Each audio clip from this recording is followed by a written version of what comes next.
नमस्कार साथियों, आप सभी का स्वागत है आपके अपने चैनल इंदौर में। तो दोस्तों आज हम आपके लिए लेकर आए हैं मैथ की पहली क्लास। दोस्तों आप सबकी बहुत डिमांड थी, तो मैथ की क्लास दोस्तों आज हम कराएंगे। तो दोस्तों इसमें आपने थंबनेल पे देखा होगा कि हम इसमें कुछ क्वेश्चंस को दोस्तों डिस्कस करेंगे जो प्रीवियस ईयर में पूछे गए क्वेश्चन है।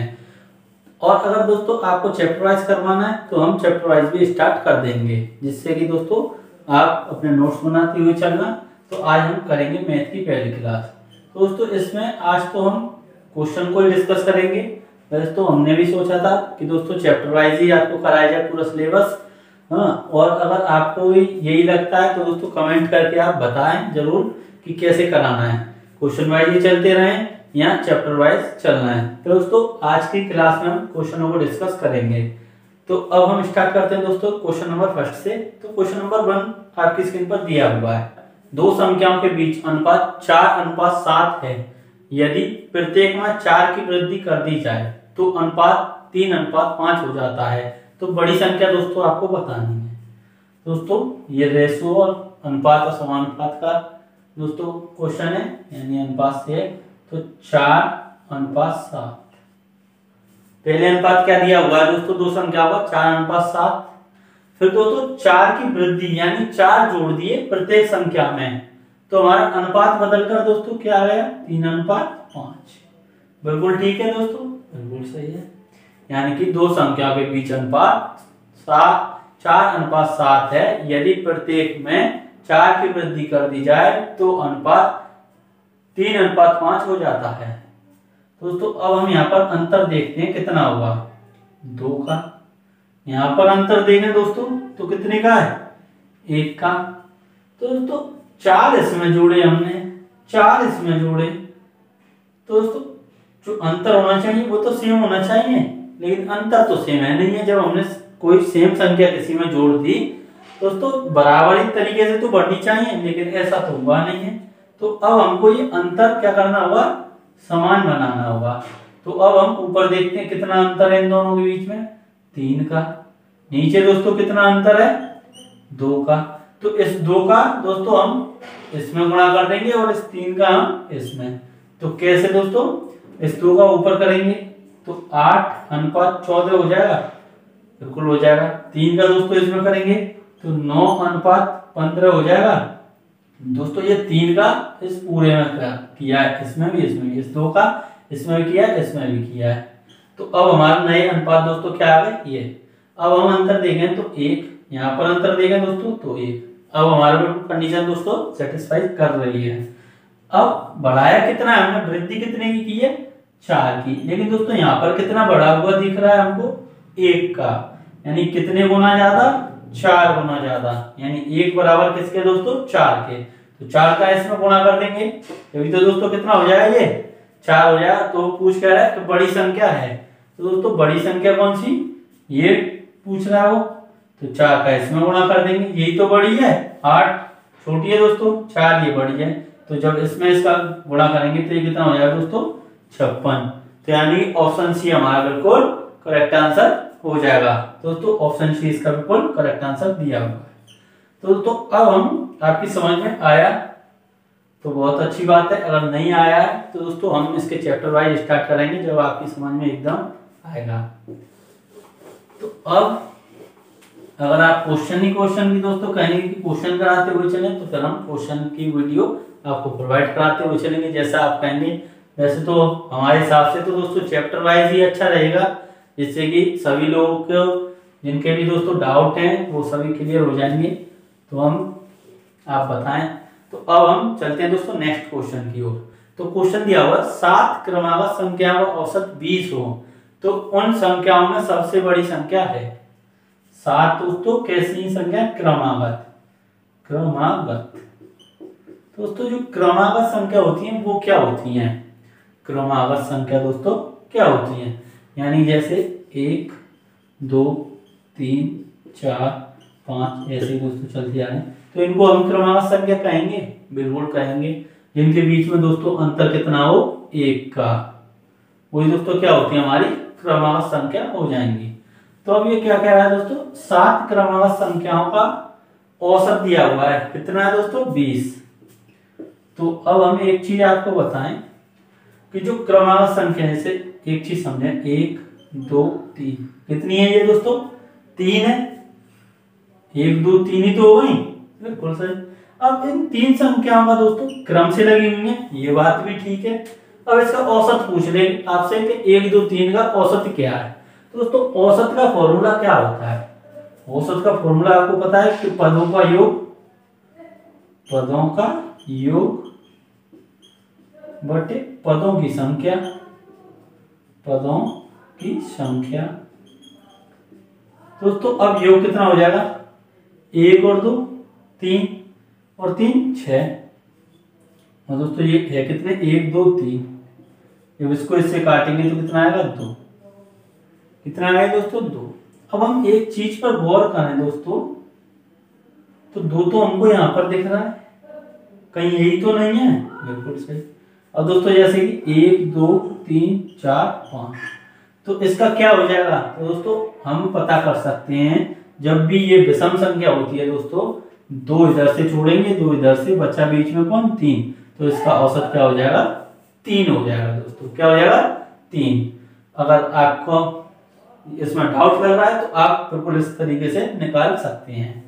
दोस्तों अब क्वेश्चन पे आते हैं। तो 20 क्या है दोस्तों? हमारी क्रमांक संख्या का औसत। तो 20 7 क्रमांक संख्या है, तो इससे बाद में दोस्तों कितनी होंगी? 21 22 23, 3 इधर से छोड़ी होंगी, और दोस्तों 3 इधर, 19 18 17। अब दोस्तों यही 7 संख्याएं होंगी। अब हमसे पूछा क्या दोस्तों क्वेश्चन में कि सबसे बड़ी संख्या क्या है?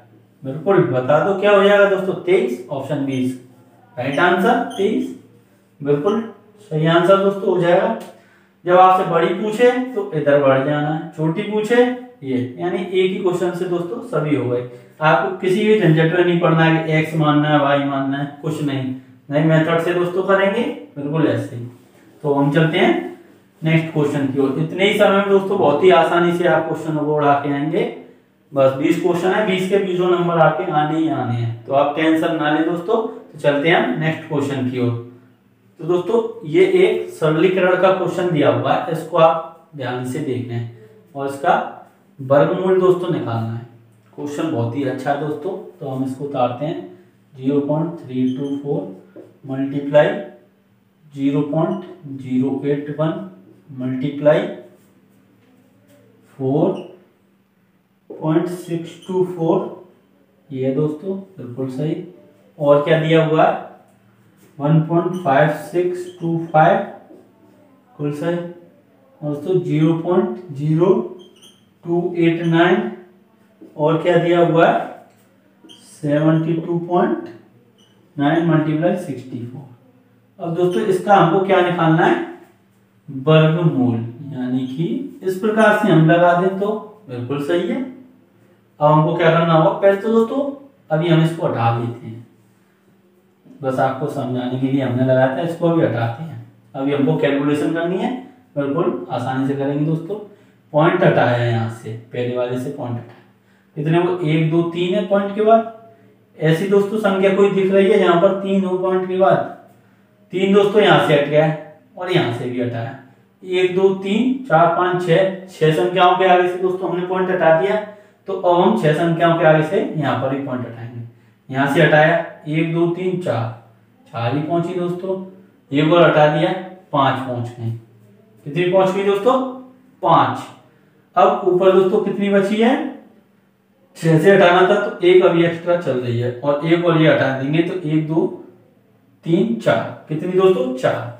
तो अब यहां से हटाएंगे 1 2 3 4, तो यानी कि हमारे सब पॉइंट हट गए दोस्तों। जैसे कि पॉइंट के बाद कितनी थी, दोबारा से समझे। पॉइंट के बाद कितनी थी? 1 2 3, पॉइंट के बाद 1 2 3, पॉइंट के बाद 1 2 3। सभी को दोस्तों गुणा में जब संख्या हो तो पॉइंट जुड़ जाते हैं। तो जैसे कि 1 2 3 4 5 6 7 8 9, 9 पॉइंट के बाद दोस्तों कितनी संख्या थी? 9। नीचे देखते हैं 1 2 3 4 5 6 7 8 9। तो दोस्तों पॉइंट का जो कंडीशन थी वो बैलेंस चल रही है। तो और हम इसको दूसरी तरह उतारते हैं, दूसरी जगह सिंपल बनाते हैं। जितनी भी आगे जीरो सबको हटा दें, 2 4। अब दोस्तों ये क्या हो जाएगा हमारा? आपको दोस्तों स्क्वायर क्यूब ये सभी याद कर लेने हैं। तो इस प्रकार से अब ये किसका दोस्तों स्क्वायर हो जाएगा 18 का, ये किसका हो गया 9 का, क्योंकि दोस्तों क्यों हम निकालें, क्योंकि अब इसके ऊपर आप रूट लगा देते हैं, अब लगा देते हैं, अब वैलिड हो जाएगा दोस्तों। तो जब इसको y निकालेंगे तो ये आ गया, इसको y निकालेंगे ये आ गया, इसको y निकालेंगे तो दोस्तों क्या हो जाएगा 68। अब इसको y निकालना है दोस्तों, तो क्या हो जाएगा हमारा, तो ये हो जाएगा आपका 125। कितना हो जाएगा दोस्तों 125। अब इसको निकालेंगे 17, इसको निकालेंगे दोस्तों तो ये किसका होता है बताएं जल्दी से 27 का, ये किसका होता है 8। अब दोस्तों जो कट रहा है उसको काट लेंगे, ये कट रहा है इससे बिल्कुल 3 बार कट गया, ये दोस्तों कट रहा है कितनी बार, तो दोस्तों ये 4 बार कट रहा है, 4 से ये कितनी बार 2 बार कट रहा है, तो 2 से ये दोस्तों 9 बार और 3 से ये 3 बार, तो क्या आ गया ये 3/125। क्या आ रहा है दोस्तों 3/125। अब क्या करना होगा हमको इसका इसमें भाग देना है। तो दोस्तों अगर हम इसमें 4 का गुणा कर दें और इसमें भी 4 का, तो ये हमारा क्या हो जाएगा 4×3 है, और ये कितना हो जाएगा दोस्तों हमारा यहाँ 8 का कर देते हैं, 4 का भी नहीं 8 का, और आसान करते हैं नहीं 8 का गुणा करते हैं और इसमें भी 8 का। वैसे आपको भाग देना है बिल्कुल ठीक है दे सकते हैं, लेकिन कैलकुलेशन आसान करने के लिए दोस्तों हम 8 का गुणा करेंगे, तो ये 24 और ये कितना हो जाएगा दोस्तों 1000 का इसमें भाग कर देंगे, तो अब आसानी से 1 2 यहाँ पर कितनी है दोस्तों 1 2 3 0 तो 0.024 ये हमारा आंसर हो जाएगा। तो दोस्तों कौन से ऑप्शन में दिया ऑप्शन सी इसका बिल्कुल करेक्ट आंसर हो जाएगा। दोस्तों इन सभी क्वेश्चनों को हम आपको बहुत ही आसानी से कराना सिखा देंगे, तो आप बस वीडियो को लाइक कर दिया करें दोस्तों और वीडियो को शेयर भी कर दें और पूरा वीडियो को देखते हुए चलें। तो चलते हैं हम नेक्स्ट क्वेश्चन की ओर। तो दोस्तों क्वेश्चन दिया हुआ है प्रवाह की दिशा में किसी नौका की चाल 12 किलोमीटर प्रति घंटे है और प्रवाह के विपरीत 8 किलोमीटर प्रति घंटा, स्थिर पानी में 24 किलोमीटर चलने के लिए नौका द्वारा लिया जाने वाला समय। तो दोस्तों प्रवाह की धारा और प्रवाह के जो दोस्तों देखेंगे तो वो कैसे x और y मान लेते हैं हम। तो x दोस्तों क्या होता है जो हमारी नौका होती है उसकी चाल होती है, तो दोस्तों y क्या होता है जो पानी जो होता है दोस्तों वो स्थिर तो रहता नहीं है चलता रहता है, तो उसकी भी एक स्पीड होती है चाल होती है। तो जब हम नौका के संग दोस्तों पानी की चाल जोड़ देंगे, यानी इस प्रकार से दोस्तों कोई नाव चला रहा है, नाव कैसे बनेगी इस प्रकार से दोस्तों मान लेते हैं हम ये कोई नाव चला रहा है और पानी भी इधर बह रहा है, तो दोस्तों इसकी स्पीड बढ़ जाएगी ना बिल्कुल।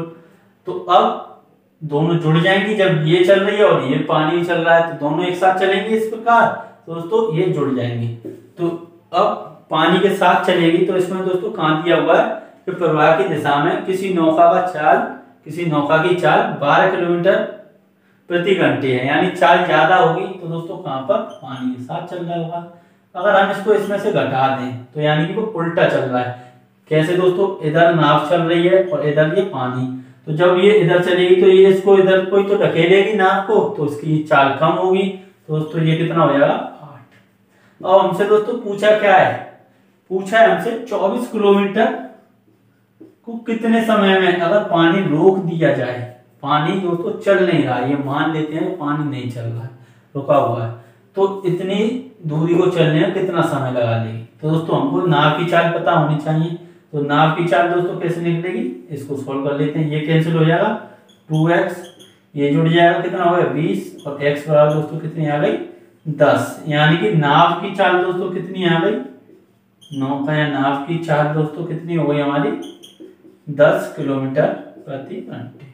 अब हमको दोस्तों एक फॉर्मूला पता है आप सभी को, क्या होता है जल्दी से बताएं, समय बराबर दूरी बटे चाल, बिल्कुल सही है दोस्तों। इंग्लिश में लिखते हैं time equal to distance upon speed. तो दोस्तों समय निकालते हैं। तो दूरी कितनी है 24 किलोमीटर, चाल कितनी है 10, तो ये कितना हो जाएगा 2.4 घंटे ये हो जाएगा दोस्तों। यानी कि इसका सही आंसर दोस्तों कौन सा हो जाएगा, हमारा का सही आंसर हो जाएगा आपका ऑप्शन सी, बिल्कुल करेक्ट आंसर हो जाएगा। तो चलते हैं दोस्तों एक दो क्वेश्चन और देखते हैं।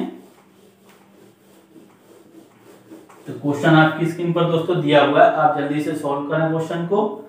तो क्वेश्चन दिया हुआ है दोस्तों, एक धन पूर्णांक और उसके वर्ग का योगफल पहली 3 अभाज्य संख्याओं के गुणनफल के बराबर है, तो वह संख्या है। तो दोस्तों कोई एक धन पूर्णांक है, मान लेते हैं हम x मान लेते हैं, और दोस्तों इसका वर्ग x², इन दोनों का दोस्तों क्या दे रखा है योग। क्वेश्चन में जो बोल रहा है वही करते हुए चलना है, आपको ज्यादा कुछ दिमाग लगाने की जरूरत नहीं है। अब दोस्तों इतना तो हमने कर लिया, अब उसने एक चीज और कही है कि योगफल पहली 3 अभाज्य संख्याओं के गुणनफल। तो पहली 3 अभाज्य संख्या कौन कौन सी होती हैं, अभाज्य संख्या आपको पता होनी चाहिए कहां से स्टार्ट होती है। तो दोस्तों पहली अभाज्य संख्या होती है 2, दूसरी दोस्तों 3, तीसरी 5। इनका गुणनफल कह रहा है, तो 2 गुणा 3 गुणा 5 कितना हो जाएगा दोस्तों 5 × 15, 15 दूनी 30, कितना आ गया दोस्तों 30। यानी ये बराबर किसकी हो जाएगी 30 के हो जाएगी, बिल्कुल हो जाएगी दोस्तों। तो अब हम ये क्या बन जाएगा दोस्तों x² + x - 30 द्विघात समीकरण दोस्तों बन गया। अब इसको आपको सॉल्व करना है दोस्तों। इसका जब हम चैप्टर वाइज कराएंगे दोस्तों, इसके लिए भी हम आपको एक शॉर्ट ट्रिक बताएंगे किस प्रकार से ये चैप्टर जब ये कराएंगे दोस्तों तब कैसे करना है। अभी तो हम बेसिक मेथड से दोस्तों कर लेते हैं, तो अब हम करते हैं। तो दोस्तों ये क्या हो जाएगा x², अब ये 30 है, तो 30 के ऐसे फैक्टर करने हैं हमको जो माइनस करने पर दोस्तों 1 आए। इसके आगे कितना है 1, तो यही 1 आना चाहिए, तो 6 और 5 हो जाएंगे बिल्कुल। तो दोस्तों ये क्या हो जाएगा 6x - 5x 30 = 0। तो दोस्तों आपकी समझ में आ रहा होगा। अब यहाँ से x कॉमन ले लेंगे, x + 6 - 5x + 6 = 0। अब दोस्तों यहाँ से ये और ये कॉमन है, तो x + 6 कॉमन ले लेंगे, तो यहाँ क्या बचेगा x - 5। अब दोस्तों एक चीज और देखें, अब इनको एक एक करके हम 0 के बराबर रखेंगे। तो x बराबर -6 आ रहा है, इसको जब रखेंगे दोस्तों तो x बराबर 5। तो धन पूर्णांक पूछा है दोस्तों, क्या धन पूर्णांक यानी पॉजिटिव नंबर पूछा है। तो पॉजिटिव इसमें से कौन सा, ये तो हमारा गलत हो जाएगा, तो 5 इसका बिल्कुल करेक्ट आंसर हो जाएगा, यानी ऑप्शन सी इसका दोस्तों बिल्कुल सही आंसर हो जाएगा। इसमें आप कहीं भी कंफ्यूज ना हो दोस्तों कि आप ऑप्शन डी लगा दें 6 कर रहे हैं तो वो आपका गलत हो जाएगा। तो दोस्तों इस प्रकार से इन क्वेश्चनों को आप सॉल्व कर सकते हैं। इस प्रकार के क्वेश्चन दोस्तों पूछे जाते हैं, एक दो ग्राफ पे भी दोस्तों पूछे जाता है। तो आप हमको कमेंट करके बताना कि आपको दोस्तों चैप्टर वाइज करना है कि ऐसे क्वेश्चन की प्रैक्टिस दोस्तों टाइप में करना है, तो आपको कमेंट करके बताना है। उसी प्रकार से हम दोस्तों आपकी क्लासों का अरेंजमेंट करेंगे। तो दोस्तों आप वीडियो को ज़्यादा से ज़्यादा शेयर करें और चैनल को सब्सक्राइब नहीं किया है तो चैनल को सब्सक्राइब कर लें। Thank you, all the best.